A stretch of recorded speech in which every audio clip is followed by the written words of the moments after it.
A paz do Senhor, seja bem-vindo, seja bem-vinda ao canal do professor Álvaro Bruno para mais uma videoaula da Escola Bíblica Dominical de Adultos da nossa querida CPAD, Casa Publicadora das Assembleias de Deus, local onde você pode comprar produtos evangélicos, livros, bíblias, comentários bíblicos, coisas maravilhosas você encontra na CPAD. A lição bíblica, então, sobre o terceiro trimestre de 2022, a lição de adultos, os ataques contra a Igreja de Cristo. Mas antes de prosseguirmos, não se esqueça, já deu o seu joinha para você não esquecer. Seu joinha é aquela parte que está assim.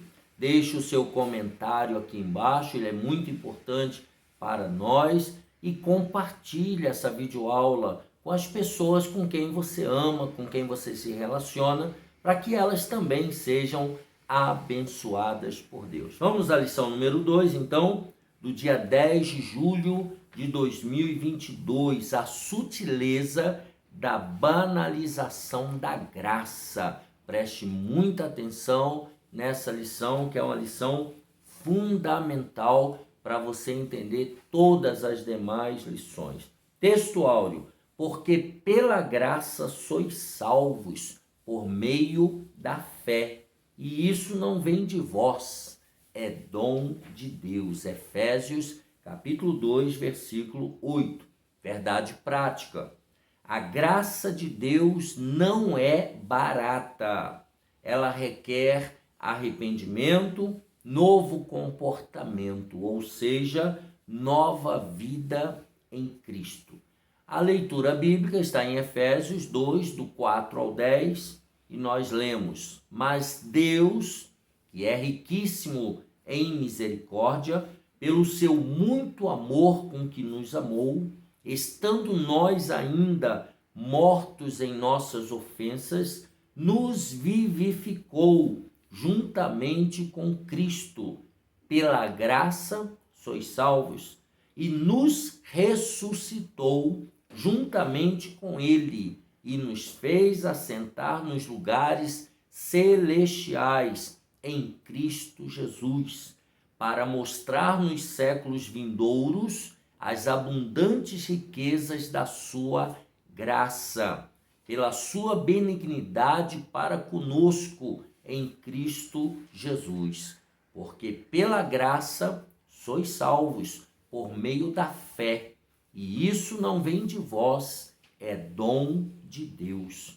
Não vem das obras, para que ninguém se glorie, porque somos feitura sua, criados em Cristo Jesus para as boas obras, as quais Deus preparou para que andássemos nelas.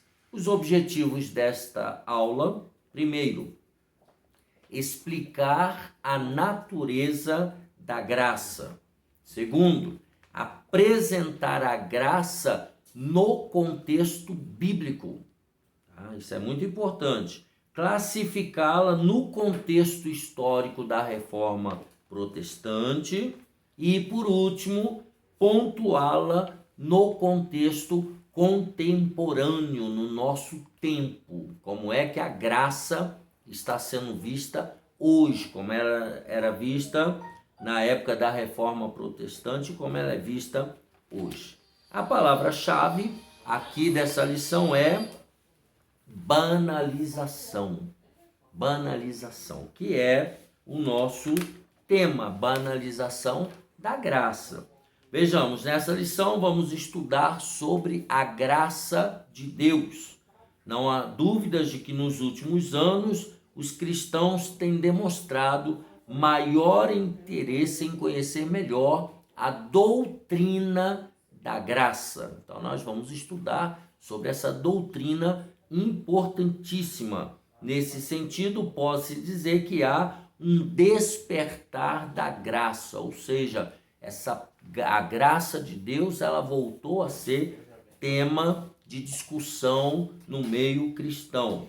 Contudo, para muitas pessoas, esse ensino continua ainda ofuscado, continua ainda mal compreendido, mal lido, mal interpretado nesse aspecto. Então, pode-se dizer que a doutrina da graça tem sido mal compreendida e, portanto, mal assimilada.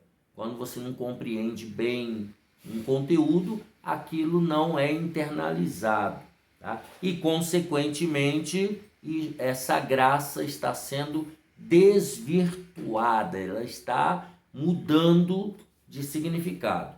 Muito do que se prega e se ensina como sendo o evangelho da graça, nada mais é do que uma forma deturpada da graça, ou seja, é a graça barateada, é uma graça barata, é uma graça sem o seu real significado. É isso que nós vamos estudar. Então vamos lá, compreendendo a graça. A graça, primeiro, ela é divina, ela vem de Deus, ela vem do alto. Ao se afirmar que a graça é divina, quer-se dizer com isso que a sua origem está inteiramente em Deus. A graça, ela vem do céu, ela vem de Deus. Foi Ele que quis agir com graça. Então partiu, a iniciativa foi de Deus, desenvolver sobre nós a sua graça, derramar na minha vida e na sua vida a graça. Isso veio dele, tá? O testemunho bíblico é que aprove a Deus salvar os homens. Vamos dar uma lida, eu vou ler na tradução na linguagem de hoje, 1 aos Coríntios, capítulo 1, 21. Olha o que Paulo escrevendo aos Coríntios, ele diz, 1, 21 de 1 aos Coríntios. Pois Deus, na sua sabedoria, não deixou que os seres humanos o conhecessem por meio da sabedoria deles, da sabedoria humana. Pelo contrário, resolveu salvar aqueles que creem e fez isso por meio da mensagem que anunciamos, a qual é chamada de louca. Então Deus, ele criou o seu próprio método para nos alcançar, né? E não foi através de métodos humanos. Isso significa então que a origem da graça, bem como a iniciativa da salvação, que elas estão vinculadas, a graça e salvação, é um ato de Deus. Começou com Deus, ele que fez o processo, veio de Deus. A graça e a salvação vieram de Deus. A graça, portanto, tem origem no céu e logo ninguém pode salvar a si mesmo. Lembra na primeira aula, quando nós falamos do ascetismo?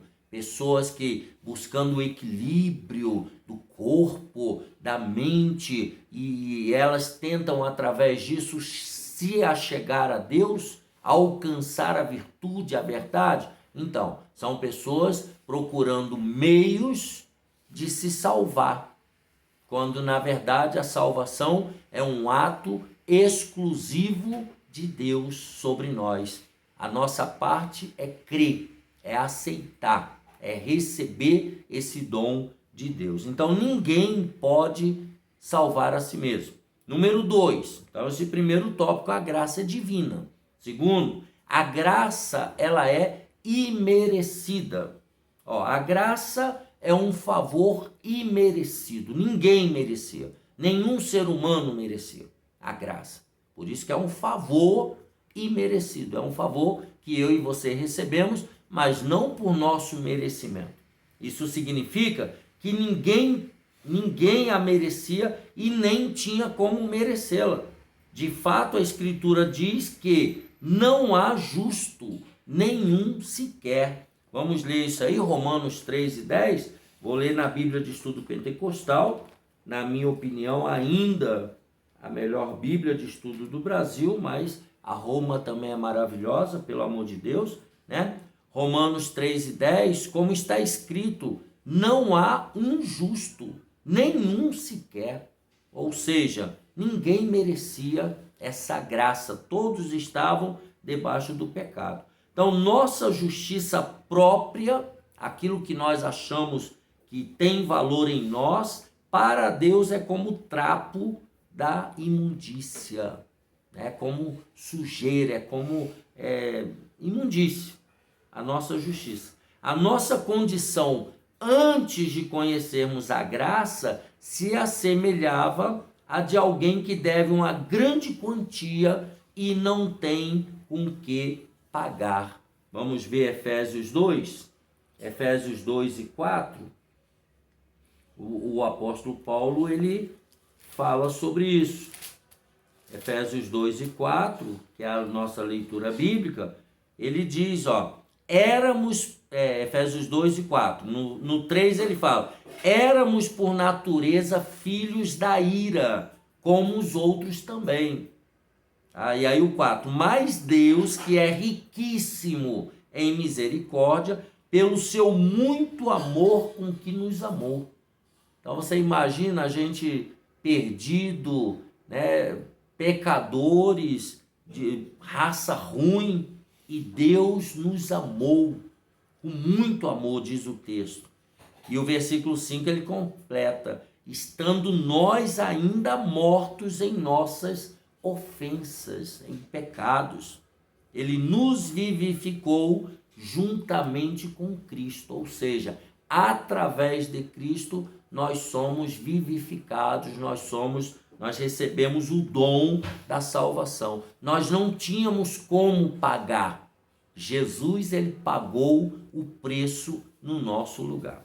Então, resumindo, Deus quis agir com graça para com todos os homens, sem que eles merecessem. E por isso, essa graça é um favor imerecido. Então, nós vimos aí a graça imerecida e a graça divina. Agora, a graça no contexto bíblico. Primeiro, a necessidade da graça. Uma das doutrinas, então, estudar sobre a graça é estudar uma doutrina bíblica fundamental. Uma das doutrinas mais bem definidas e claras nas Escrituras é referente à queda do homem, ou seja, o pecado de Adão e Eva. E, consequentemente, o pecado de todos os seres humanos. O primeiro fato a ser observado é que Adão, o primeiro homem, foi criado como um ser moralmente livre. Ele podia escolher, ele escolheu pecar, ele escolheu desobedecer a Deus, podendo escolher o que fazer. Tá? A Escritura diz que Adão foi tentado, está lá em Gênesis 3:6, se você abrir aí a sua Bíblia de Estudo Pentecostal, por gentileza, a melhor Bíblia de Estudo do Brasil, por enquanto, até nós estudarmos a Bíblia Roma. Gênesis 3:6, ele diz o seguinte: e vendo a mulher que aquela árvore era boa para se comer e agradável aos olhos, e árvore desejável para dar entendimento, tomou do seu fruto e comeu, e deu também a seu marido, e ele comeu com ela. Então veja a tragédia. Eles decidiram comer da árvore proibida. No capítulo 2, e o versículo 16 e 17, Deus tinha dito, e ordenou o Senhor Deus ao homem, dizendo, de toda árvore do jardim comerás livremente, mas da árvore da ciência do bem e do mal, dela não comerás, porque no dia em que dela comeres, certamente morrerás. Então havia uma sentença, não coma. Você pode escolher, você come ou não come. Adão e Eva, eles escolheram comer. E aí diz o texto, que eles não foram coagidos a pecar. Deus o responsabilizou por sua desobediência. 3:17. Diz o texto, e Adão disse, porquanto destes ouvidos à voz de tua mulher, aí ó, não é para dar ouvido à voz da mulher não, né? E comeste da árvore que te ordenei, dizendo, não comerás dela, maldita é a terra por causa de ti, com dor comerás dela todos os dias da tua vida. Então veja aqui que Deus responsabilizou Adão. Ele não deveria ter aceitado comer daquela fruta, né? Aí só a Eva é que ia morrer. Aí Deus fazia uma outra Eva para ele, mas ele foi comer também, né? Vai fazer o quê? O primeiro homem, portanto, de forma livre e voluntária, desobedeceu e pecou. Romanos 5:12. Olha o que diz o texto lá, Paulo escrevendo aos Romanos, capítulo 5, versículo 12. Eu estou lendo na Bíblia de Estudo Pentecostal. Pelo que, como por um homem entrou o pecado no mundo, e pelo pecado a morte, assim também a morte passou a todos os homens, por isso que todos pecaram. Então, todos os seres humanos pecaram através de Adão e Eva, através do pecado de Adão e Eva. Então, o segundo fato, então o primeiro fato é esse, né? A queda do homem. O segundo é que a queda do homem produziu consequências, tanto para ele como para a sua posteridade. Adão era o cabeça da raça humana e, como tal, todos os homens estavam sob seus lombos, ou seja, toda a humanidade nasceria através de Adão e Eva. Ninguém, portanto, ficou fora da esfera do pecado. Todos os seres humanos ficaram dentro da esfera do pecado de Adão e Eva. Então, tendo caído no pecado, o homem não podia por si mesmo se libertar. Não tinha saída para o homem, ele estava aprisionado. Alguém teria que ir lá e arrancá-lo dessa prisão. Uma das consequências advindas da queda foi a necessidade da justiça divina. Deus havia dado uma sentença, não é para comer, se comer vai morrer. Então havia uma justiça em favor, né, ali da humanidade, e também uma justiça contra a humanidade, que era a justiça divina, a justiça de Deus. Por isso, a justiça de Deus exige a punição do pecado. Então, o homem teria que morrer. Isso porque Deus, sendo justo e santo, não deixaria o pecado impune. Senão, Deus deixaria de ser justo. Ele teria que punir o pecado. Contudo, assim como Deus é justo, da mesma forma Deus ele é amor. Isso é denominado pelos teólogos, e aqui vai um termo técnico, a doutrina do duplo amor de Deus. O amor de Deus à justiça e o amor de Deus à humanidade. Então nós temos aí a duplicidade do amor, o amor de Deus pela justiça, pelo que é reto, e o amor de Deus pela humanidade. Se por um lado a justiça exige a punição do pecado, por outro lado, o amor de Deus pela humanidade o levou a prover a cruz como meio de justificação. Vamos ver isso aí em 1 Timóteo 2,5. Essa lição é uma lição muito técnica, você precisa dobrar a sua atenção, porque tem vários conceitos teológicos envolvidos, e se você perder o fio da meada, você pode entrar pelo caminho da heresia. 1 Timóteo 2,5, eu vou ler na linguagem de hoje, diz assim: pois existe um só Deus e uma só pessoa que une Deus com os seres humanos, que é o ser humano Cristo Jesus. Então só esse ser humano histórico, Jesus de Nazaré, é que liga Deus, o eterno, com a humanidade, tá? Isso tem que ficar muito claro. João 3,16, porque Deus amou o mundo de tal maneira que deu o quê? o seu único filho, o seu filho unigênito, para que todo aquele que nele crê não pereça, mas tenha a vida eterna. Então veja que nós temos aqui Jesus como elo, o único elo de religação entre a humanidade e Deus, o eterno. Em Cristo Jesus, portanto, Deus manifesta o seu grande amor pela humanidade e vê em Jesus a sua justiça satisfeita. Então, a punição pelo pecado da humanidade foi em Jesus de Nazaré. Nós hoje, através de Jesus, nós somos justificados de todo e qualquer pecado.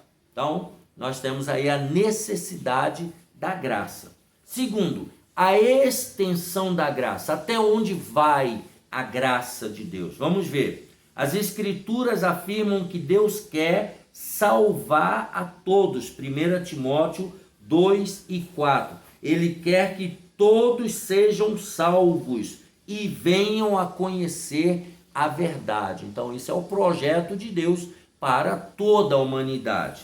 Deus ama todos os homens, todos os seres humanos são amados por Deus. Logo, o mais vil pecador, aquele que você não dá nada, no lugar onde estiver, é amado por Deus e por isso deve ser alcançado. Todos os seres humanos precisam ser alcançados pela palavra de salvação. O alcoólatra, o adúltero, o homicida, todos serão aceitos por Deus se receberem a graça divina que é Cristo Jesus, conforme nós acabamos de ler. Então, é se receberem esse dom de Deus através de Cristo Jesus. Então, essa graça, ela é extensiva a todos os homens. Ela é universal, é para toda a humanidade. Porém, essa graça não é universalista. O que é universalista? Ele coloca aí, uma coisa não tem relação com a outra. O universalismo, agora essa doutrina, digamos assim, herética, prega que todos, independente de credo, religião ou arrependimento ou comportamento, serão salvos. Então veja que o universalismo é um regime doutrinário que defende a tese de que todos, independente de qualquer coisa, vai ser salvo. Tá? E aí nós temos, ao contrário, a graça é universal, porque é estendida a todos os homens. Todos os que se arrependerem e confessarem a Cristo podem ser salvos. A graça é oferecida a todos. Vamos ver Tito 2 e 11, logo depois de Timóteo. Tito, capítulo 2, verso 11, na linguagem de hoje. Pois Deus revelou a sua graça para dar a salvação a todos. O desejo de Deus é salvar a todos, mas há uma condição. Assim como para Adão havia uma escolha, comer ou não comer daquele fruto, da árvore do bem e do mal. Há para toda a humanidade também uma escolha, aceitar a graça salvadora de Deus através de Cristo ou não aceitar. É isso que nós temos aqui. Então, contudo, essa graça é oferecida a todos, ela só se torna eficaz na vida daquele que crê. Vamos ver isso em João 6,47. Abra sua Bíblia. Eu estou lendo na linguagem de hoje, mas você pode abrir a sua Bíblia Roma ou a sua Bíblia de estudo pentecostal, né? Melhor Bíblia de estudo do Brasil. Então, João 6,47 diz: eu afirmo a vocês que isto é verdade. Quem crê tem a vida eterna.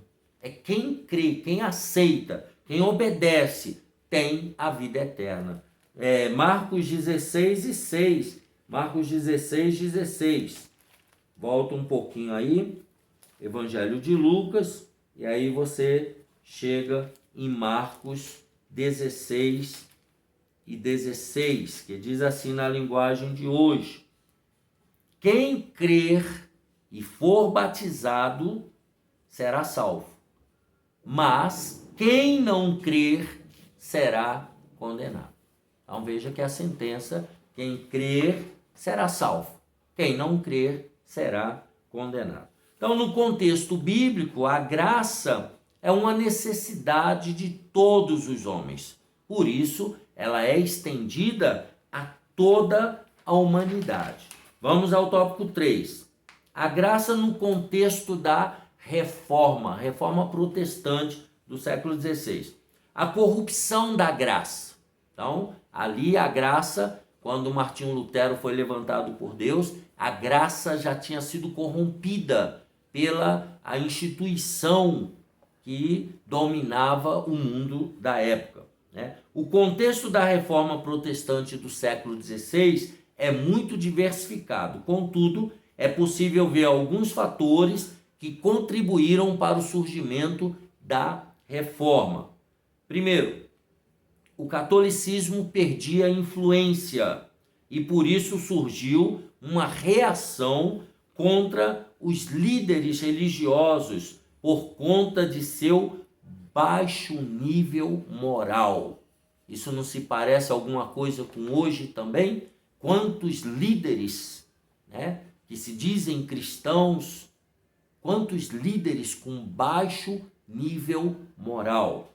Segundo, a rejeição da doutrina católica como válida. A doutrina católica, ela estava naquele período acima da doutrina bíblica. A Bíblia tinha ficado de lado, agora quem mandava eram os dogmas determinados pela Santa Mãe lá, né? Um outro elemento, um maior interesse pela educação, que deixa de ser um privilégio dos líderes católicos. Então, as pessoas elas queriam aprender, queriam ser educadas, queriam ter estudos. E também uma maior diversidade doutrinária. Tá? Então, havia muitas doutrinas que não estavam de acordo com a Bíblia Sagrada.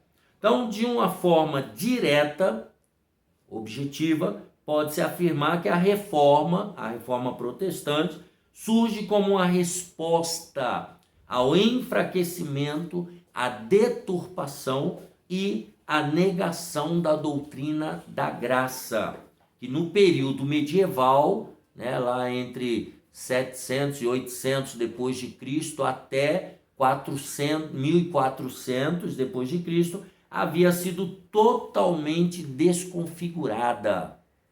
A Bíblia Sagrada ela tinha sido totalmente rasgada e jogada no lixo, que agora o que mandava era a doutrina dos homens, a doutrina institucional.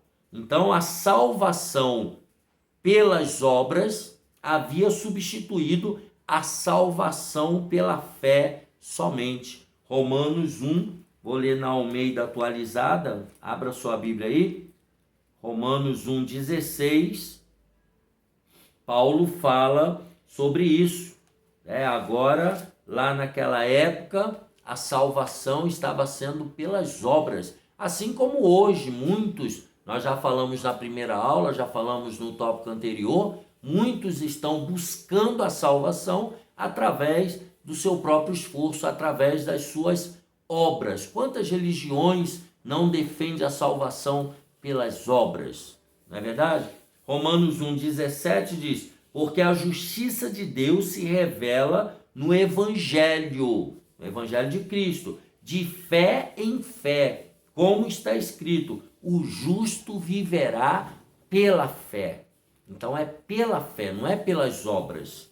Tá? Em outras palavras, a salvação no período medieval havia se tornado meritória. As pessoas tinham que pagar, tinham que comprar, tinham que negociar, tinham que doar para poder conseguir a salvação. Quando a gente acaba de ler na palavra que a salvação ela é pela fé, é pela graça de Deus. Então, a graça originalmente havia sido deturpada no período medieval. Agora, o tópico 2, a restauração da doutrina da graça, né?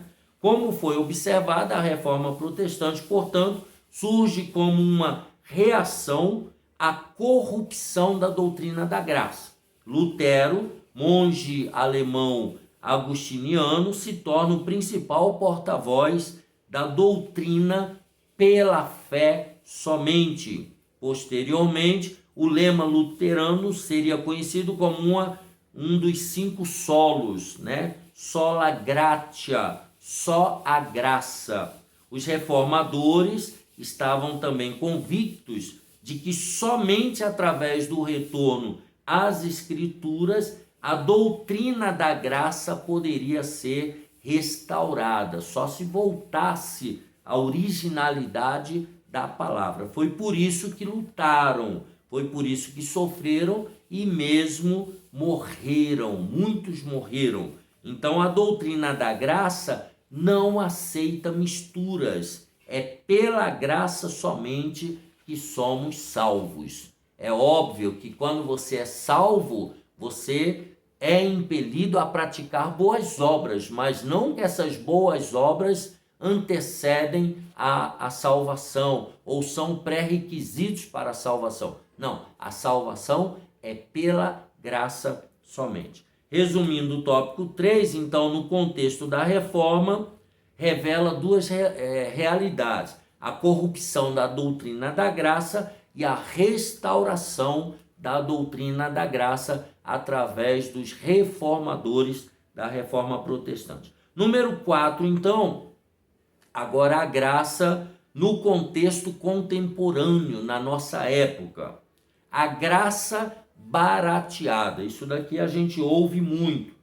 Há muito a expressão graça barata foi introduzida na literatura para expressar o quê? A vida nominal ou a vida cristã mundanizada. Sabe aquele cristão que você olha e você nunca vai dizer que ele é cristão se ele não falar que é cristão, porque a vida dele é completamente mundana, é uma vida completamente igual aos ímpios, cheia de impiedade. Então, essa vida aí não é uma vida cristã estranha. De fato, então, o evangelho expresso por alguns ensinadores, né, não reflete mais a graça. Tá? O que significa isso? Parece que quanto mais crescem, menos influência os evangélicos estão causando na sociedade.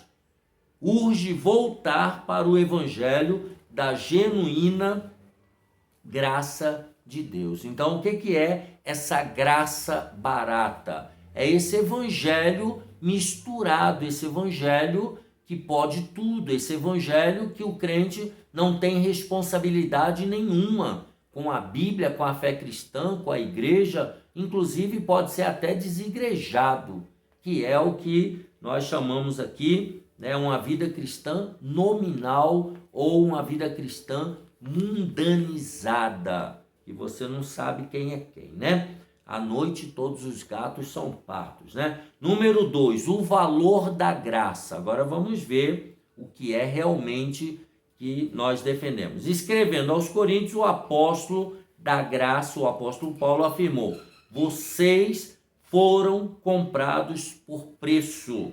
Eu vou ler até aqui na Nova Almeida Atualizada, que é a que ele cita aqui. Vamos ver 1 aos Coríntios 7. Eu vou reler o texto, tá? Do mesmo jeito que ele cita aqui. 7:23 diz: vocês foram comprados por preço, não se tornem escravos de homens. Tá? Nós tivemos um preço. A salvação não foi de graça, ela foi de graça para nós, mas para Jesus ela custou um alto preço. Tá? Paulo foi um defensor do evangelho da graça, assim como Lutero. Em seu tempo ele não aceitou de forma alguma os penduricalhos que alguns cristãos quiseram colocar no Evangelho. O apóstolo sabia do alto preço que custou a nossa salvação, que foi o sangue de Cristo, né? A salvação é de graça, mas o seu preço custou caro. Duas coisas precisam ser observadas. Primeiro, a voz passiva do verbo grego indica que outra pessoa fez a transação por nós. E o tempo verbal, o aoristo, diz que essa transação foi completa. Ou seja, Jesus, ele pagou o preço no nosso lugar. E o preço foi totalmente pago. A operação foi totalmente realizada e a nossa dívida foi cancelada. Então, não há mérito nenhum para mim e para você. Não há mérito humano. Cristo pagou o preço e ele fez tudo por nós. Nada mais precisa ser acrescentado à nossa salvação. Isso é o quê? Isso é graça. Você reconheceu Jesus como Senhor e Salvador da sua vida? Você confessou Jesus como seu Senhor e Salvador? Pronto, você já está salvo. Agora você tem que viver essa vida de salvação. Você tem que dar exemplo, você tem que ter comportamento. Você não pode querer viver um cristianismo de qualquer maneira. Ah, não, eu vivo o cristianismo do meu jeito. Não existe o meu jeito ou o seu jeito. Existe o cristianismo do jeito de Jesus, do jeito da Bíblia. E é desse jeito que nós temos que viver a nossa salvação em Cristo Jesus. Que Deus te abençoe e te guarde, né? Que essa lição sirva de parâmetros aí para as futuras lições, que você tenha compreendido muito bem. Se não compreendeu, volte lá, olhe na playlist, tem uma playlist aí com todas as aulas, a primeira, essa segunda, assista de novo, apreenda o conceito da graça, né? Entenda o que é a graça barata, entenda o que está acontecendo no cristianismo atual e viva o cristianismo verdadeiro, que é só esse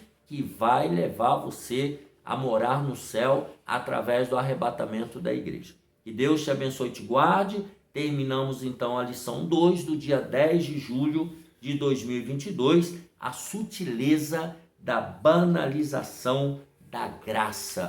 Muito cuidado com esse tema, com esse assunto. Deus te abençoe e te guarde. Deixa aqui embaixo o seu gostei. Se inscreva no canal se você ainda não é inscrito e compartilhe essa videoaula com o maior número de pessoas para que elas sejam abençoadas por Deus. Até a próxima, se Deus quiser.